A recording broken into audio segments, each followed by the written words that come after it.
मित्रों, आज इस वीडियो के माध्यम से हम जानेंगे कि माँ गंगा का अवतरण पृथ्वी पर किस प्रकार से हुआ। माँ गंगा जो मुक्तिदायिनी है, जिनका जल अमृत के समान है, उनको माना जाता है कि वह मूल रूप से पृथ्वी की नदी नहीं है, वह स्वर्ग की नदी है और स्वर्ग से पृथ्वी लोक पर मानव का कल्याण करने के लिए और मुक्ति प्रदान करने के लिए उन्हें विशेष रूप से अवतरित कराया गया।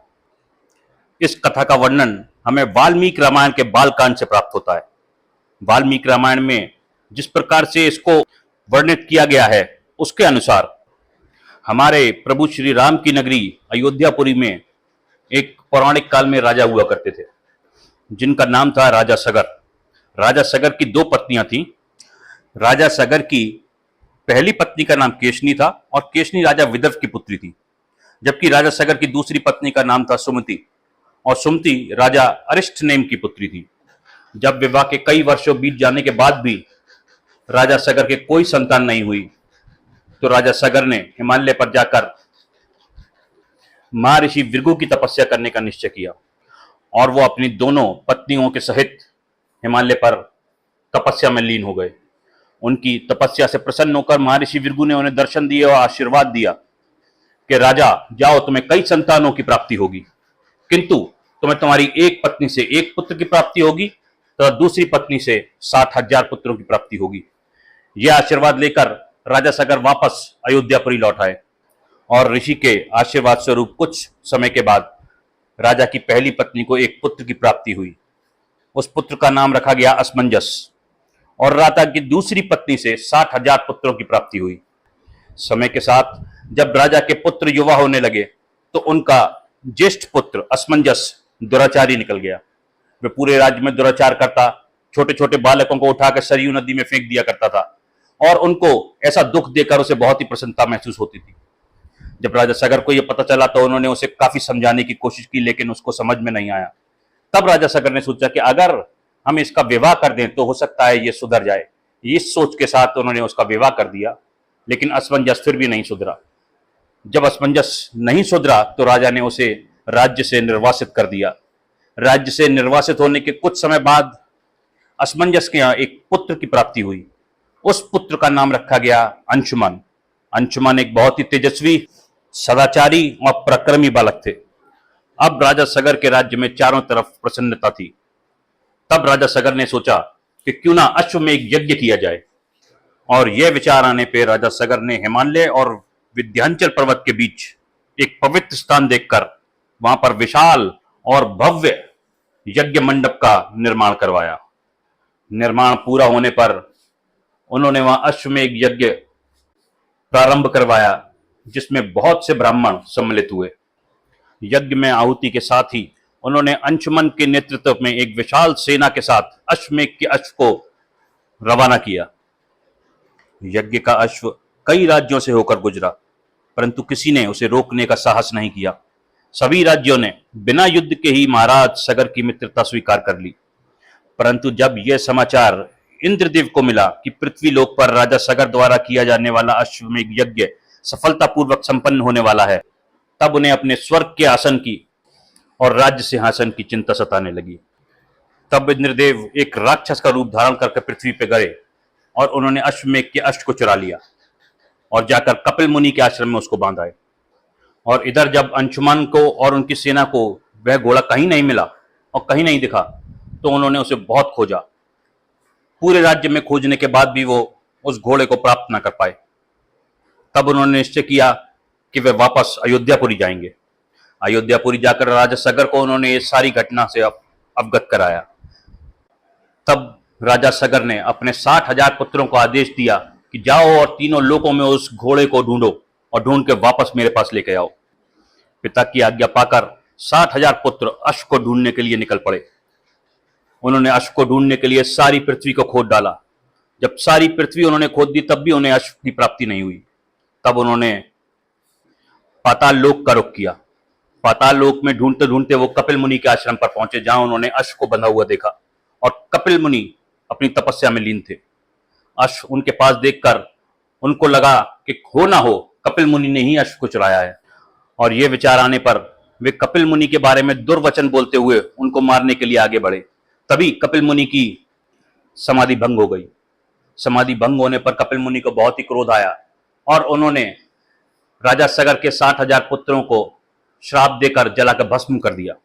और जब उधर राजा सगर को कई दिनों तक अपने पुत्रों की कोई सूचना नहीं मिली, तो उन्होंने अंशुमान को कहा कि अब तुम जाओ और 60,000 पुत्रों को ढूंढ कर लाओ और साथ ही अश्वमेघ के अश्व को भी वापस लेकर आओ। अंशुमान जब उन्हें ढूंढने निकले तो उन्होंने सारी पृथ्वी पर उनको खोजा, लेकिन कहीं भी ना उनके चाचा मिले ना अश्व मिला। तब अंशुमान भी पाताल लोक की तरफ गए और पाताल लोक में ढूंढते ढूंढते वे भी कपिल मुनि के आश्रम पर पहुंचे, जहां उन्होंने अश्व को बंधा हुआ देखा और बाहर ही अपने 60,000 चाचाओं के भस्म हुई राख को पड़ा हुआ देखा।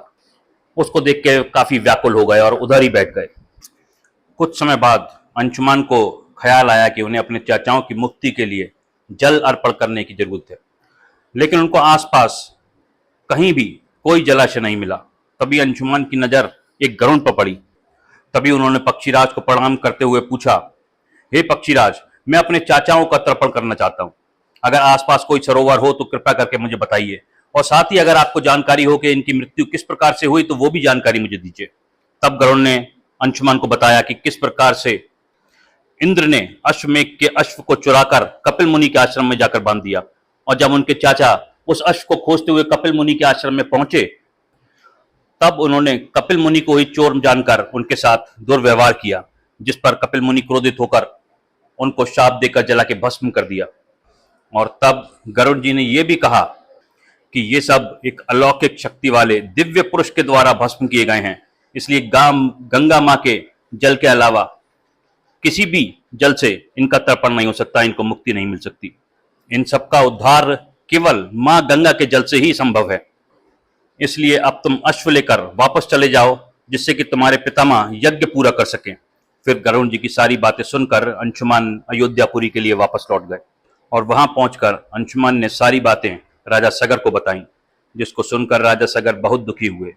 और फिर दुखी मन से ही उन्होंने वह यज्ञ पूरा किया, और यज्ञ पूरा करने के तुरंत बाद ही वे अपने पुत्रों की मुक्ति के लिए वन में जाकर मां गंगा को पृथ्वी पर लाने के लिए तपस्या करने लगे। काफी समय तक तपस्या करने के बाद वे तपस्या में ही स्वर्ग सिधार गए। उनके स्वर्ग सिधारने के बाद अंशुमान जी ने मां गंगा को पृथ्वी पर लाने के लिए काफी वर्षों तक तपस्या की, किंतु वे भी इसमें सफल न हो सके और वे भी स्वर्ग सिधार गए।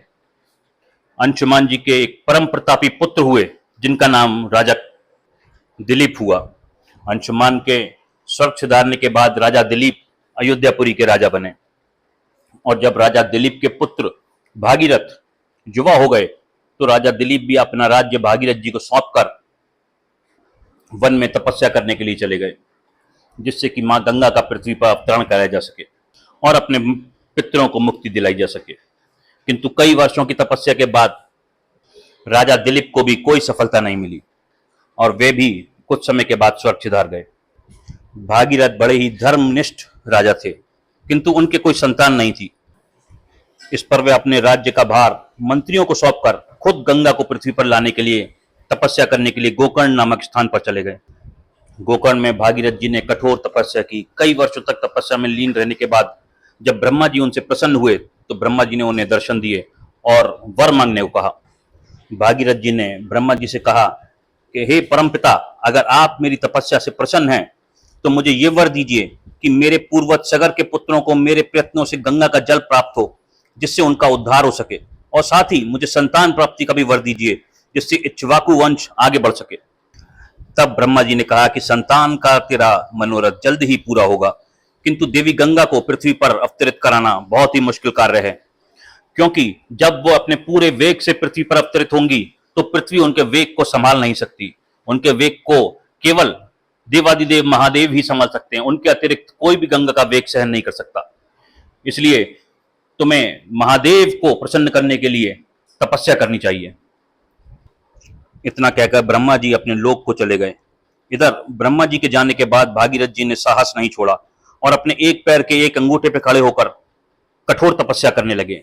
1 वर्ष की कठोर तपस्या पूरी होने पर महादेव जी उनसे प्रसन्न हुए और उनको आशीर्वाद दिया कि वत्स भागीरथ, हम तेरी मनोकामना पूरी करने के लिए गंगा जी को अपने मस्तक पर धारण करेंगे। परंतु जब ये सारा समाचार गंगा जी को प्राप्त हुआ तो वो बहुत ही क्रोधित हुई, क्योंकि वो देवलोक छोड़कर पृथ्वीलोक पर नहीं जाना चाहती थी।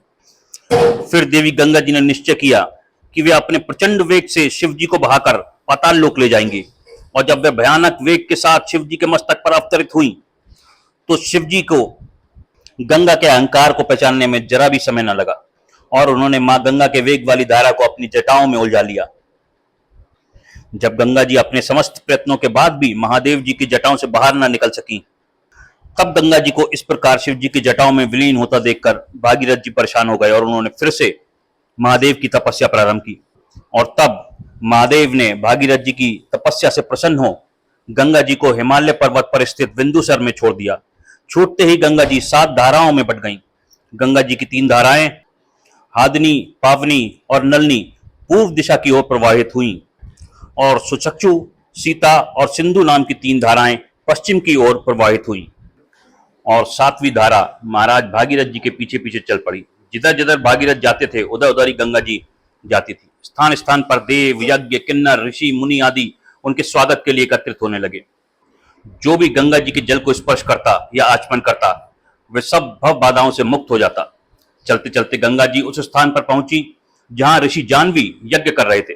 गंगा जी अपने वेग से उनके यज्ञशाला को संपूर्ण सामग्री के साथ ही बहा ले चली। इस पर ऋषि जानवी को बड़ा क्रोध आया और उन्होंने गंगा जी का सारा जल पी लिया। यह देखकर राजा भागीरथ निराश हो गए और ऋषि जानवी से गंगा जी को मुक्त करने का अनुरोध करने लगे, और उन्होंने अपनी सारी कथा सुनाई। उनकी कथा सुनकर ऋषि जानवी ने गंगा जी को अपने कान के रास्ते से मुक्त कर दिया। तभी से देवी गंगा का एक नाम जानवी पड़ गया। फिर राजा भागीरथ उस ओर चले जहां उनके पूर्वजों की राख पड़ी हुई थी। फिर देवी गंगा भी उनके पीछे पीछे चली और कपिल मुनि के आश्रम जा पहुंची। उन्होंने राजा सगर के 60,000 पुत्रों को मुक्ति दिलाई।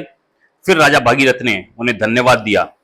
उसके बाद ब्रह्मा जी ने प्रसन्न होकर भागीरथ को वरदान दिया कि तेरे पुण्य के प्रताप से प्राप्त इस गंगा के जल से जो भी मनुष्य पृथ्वी पर स्नान करेगा या इसका पान करेगा वह सब प्रकार के दुखों से रहित होकर अंत में स्वर्ग को प्रस्थान करेगा। जब तक पृथ्वी पर गंगा जी प्रवाहित होती रहेंगी तब तक उनका नाम भागीरथी कहलाएगा। तो मित्रों, इस प्रकार गंगा जी पृथ्वी पर अवतरित हुई और हमें उनके दिव्य रूप के दर्शन हुए तथा अमृत समान जल की प्राप्ति हुई।